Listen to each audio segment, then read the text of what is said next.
هاي. السلام عليكم ورحمة الله وبركاته يا حبايبي في كل مكان، وكل سنة وانتم طيبين. النهاردة أنا عمال أعمل إيه؟ خرطت بصلة كده، هعمل سخينة إن شاء الله إن أحيانا الله، عشان الصعايدة بيجوا يفطروا عندي.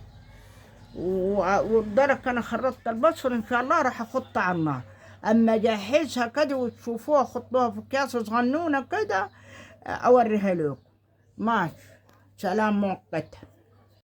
أي يا حبايبي، أدي السخينة بقى الصعايدة اللي طلعت عين. كل سنة وانتم طيبين، اللهم صل على النبي الغالي.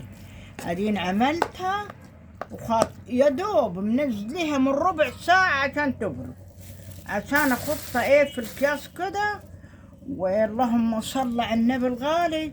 وبعدين بقى أطلعها كده الكيس في حل كده، وبعدين اخط عليه كوباية شوربة كده، واخد فيها اللحمة بقى نص سوا، تتخط عليها كده ان شاء الله باذن الله، ويفطر منها باذن الله في الشهر الكريم ان شاء الله يا حبايبي. وبارك فيكم ربنا، كل سنة وانتم طيب.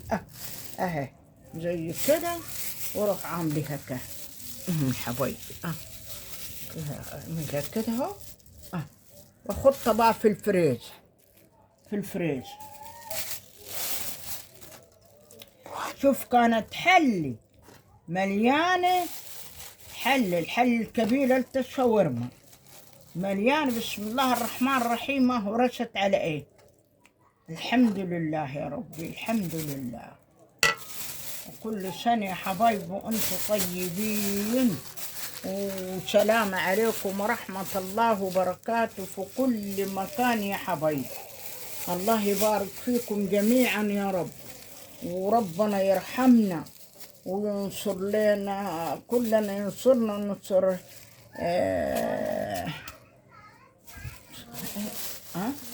غزة، ويرحمنا ربنا. بقول للشيء كن فيكون سبحانه. ماشي يا حبايبي.